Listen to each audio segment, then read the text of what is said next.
Sometimes the rejection you face is redirection to your next season. Hi, welcome to Pink Purpose. A couple of days ago, a friend DM'd me and I responded to her. But later in the course of the day, I got deeper insights. Now, this is the question. When you find yourself at a place of worship, work, organization, etc., and looks like you have been sidelined from your duty, but the leadership cannot tell you in the face. Just as the saying goes, action speaks louder than words. What do you do? So I sent this friend a voice note encouraging him that later in the day, I reflected on this again. And I realized that oftentimes we think about rejection as a bad thing. When we find ourselves in a space and we are not accepted the way we perceive to be accepted, then we begin to ask ourselves questions. What is wrong with me? What have I done? Why are they treating me this way? And so on. Due to certain experiences I've had, I've come to realize that oftentimes rejection is not as bad as we perceive it to be. Three things stood out for me as I reflected on this again. The first thing is that sometimes we are facing the rejection not because of you, but because of the people rejecting you. How do I mean? Sometimes the people in the space you are being rejected do not have the capacity to receive the grace of God upon your life. They do not have the capacity to accept what you carry. They feel threatened by what you carry.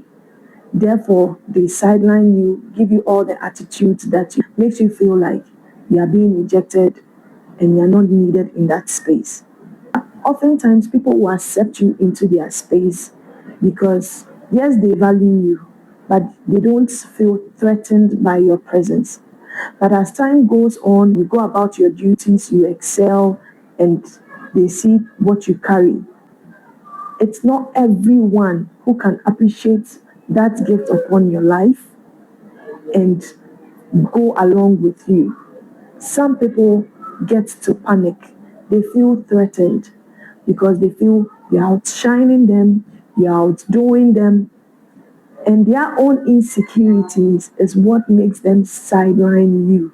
So it may not be about you not being enough, you being too much, or any of the reasons you may be thinking may be the reason why you are being treated the way you are treated. Not at all. Now, the second thing I realized is the fact that sometimes when we go into a space, we are unsure how we'll be accepted and all that.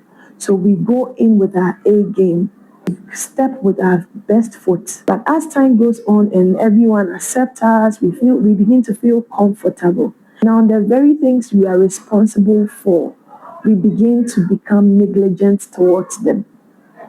You get comfortable, you get negligent, and then you do things anyhow. Out of respect, out of honor, out of fear, out of anything else there may be. Some people cannot approach you and tell you you are doing ABC wrong. So then they begin to give you attitude. They begin to sideline you. They begin to get other people to do the things you were supposed to do, being at the receiving end, begin to now feel rejected. It may not be about them. It could be about you not meeting the expectation. Now, the third aspect to it is the fact that sometimes God, in His divine wisdom, creates that scenario of rejection just to make you feel uncomfortable in that space so that you can run back to Him for your next season. God puts you in that uncomfortable situation of being rejected so that He can draw your mind to your next season.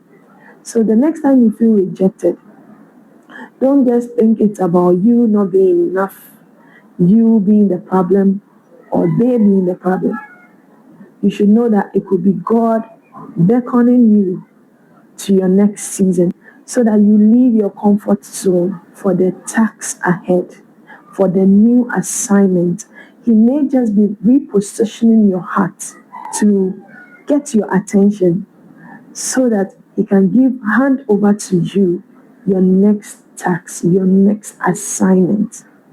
So rejection, as uncomfortable as it may feel, may actually be the knock on your door to hand over the key to your next level.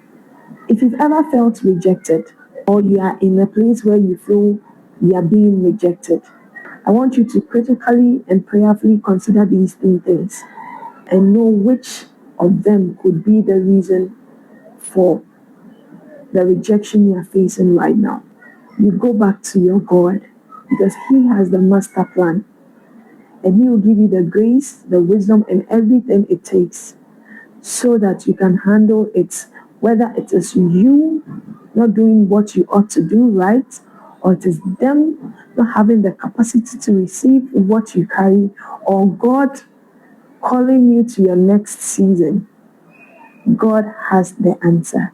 So go back to Him and let Him show you in session the way. If you were blessed by this video, don't forget to give a thumbs up and share to a friend, a sister, a brother who may need this